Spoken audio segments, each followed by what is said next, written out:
Today we're going to compare some different humbucker pickups in both edge of breakup and relatively high gain environments.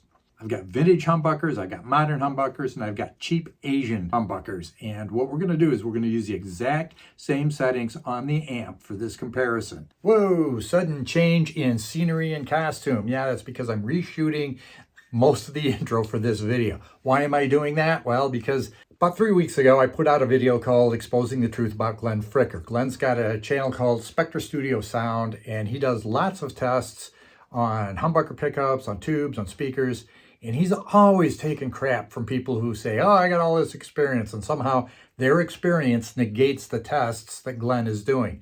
So I made my video look like it was going to be one of those guys. I got all this experience, but instead of tearing Glenn down, I supported him. I agree with the conclusions he's come to on the tests that he's run in the videos I've seen. Now, he's got almost 2,000 videos. I haven't seen them all. I don't know if I agree with them all, but in the ones I've seen, I do agree with him. That video just blew up. 50,000 views as of today, more than 50,000 views as of today. And 95% of the people were very positive and supportive of what I said. They were supportive of Glenn. About 5% wanted me to run my own tests. And my response was, why? I've got guys like Glenn and Jim Lill and a host of other people that are running the tests, and their tests confirm what my ears have been telling me for decades. And there were so many comments on that, I ended up making a video about my video.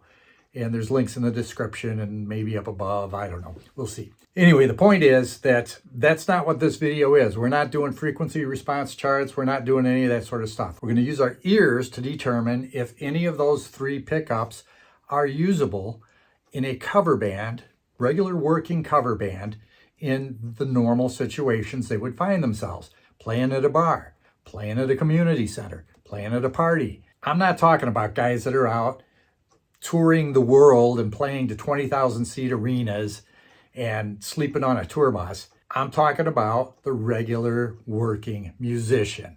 What I'm trying to do is help you guys learn how to use your ears to make good purchasing decisions, because as a working musician, you really have to be smart in how you spend your money.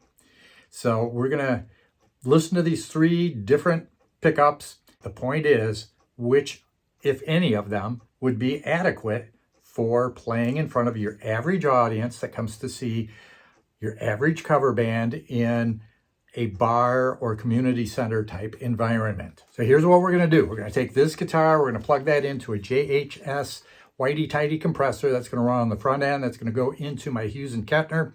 Out of the Hughes and Kettner head, we're going to run a speaker cable to my vintage Marshall cabinet equipped with greenbacks. I've got another cabinet that I take to gigs, but this is actually a better sounding cabinet, and for our purposes, it seemed like the right choice. In the effects loop, I'm going to have my ancient MXR 10-band equalizer. For reverb, I'm going to have the Eventide pitch factor. It's got a great reverb in it. And then for delay, I'm going to use the TC Electronic here. Once everything's hooked up, I'm going to put my Sennheiser 906 on the cabinet, and I'll move that around until I have a good sound coming out of my recording rig that's pretty close to what I'm hearing in the room. After that, we're not touching a thing other than to change guitars. So the two songs that I've picked for our little test here are both songs that I heard bands perform live recently. I saw two different bands. Both bands had both of these songs in their set list. First one is Breaking the Law by Judas Priest. Obviously, that'll be our high gain tone test, if you want to call it that. The other one was What I Like About You by the Romantics. Yes, I know the Romantics use single coil guitars on the recording of the song, but both of these bands used humbucker equipped guitars to play it. Both of them either went to a edge of breakup channel or dialed their gain back or turned off their distortion pedal or something. So that's what inspired me to use those songs for our little tone test today. Let's talk about the guitars real quick.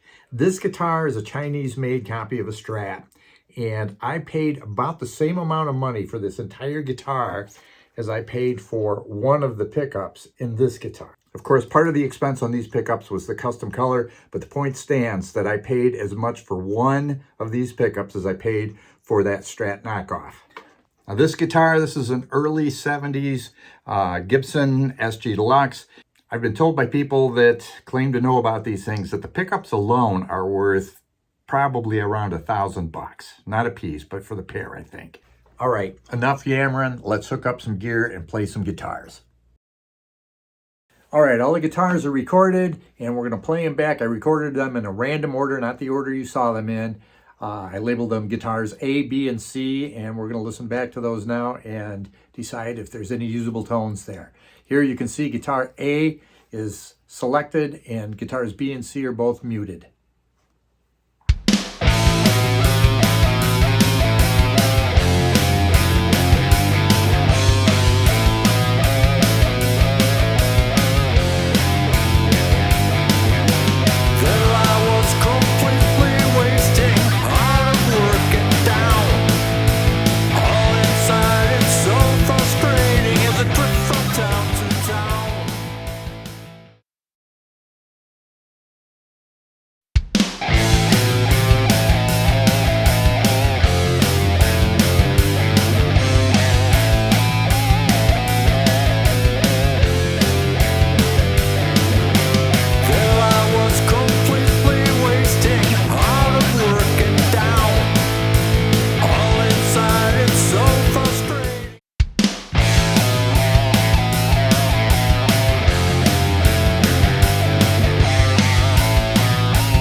All right, what do you think? Any usable tones in there? Let's give it another listen with the guitars back to back.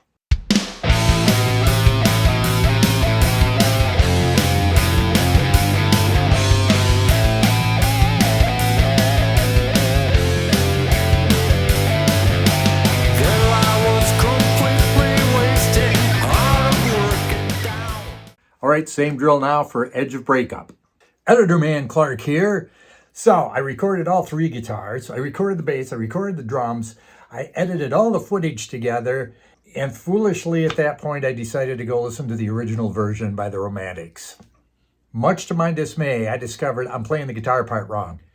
In the recordings, I played it like both those cover bands played it, which is wrong. And I'm not gonna go back and redo all of that.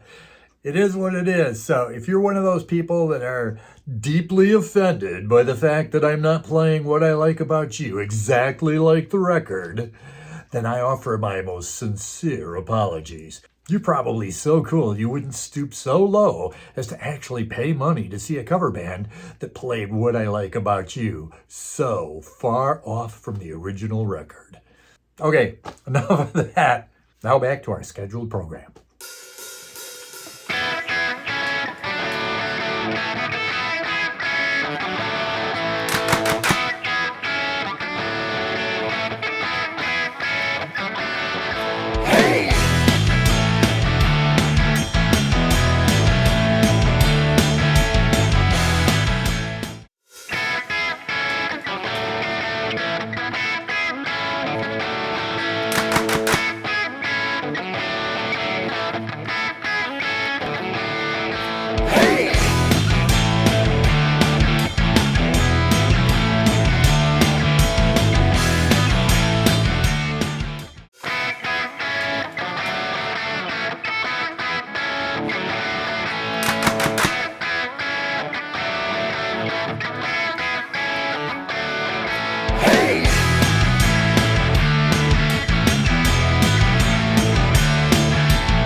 So there you go.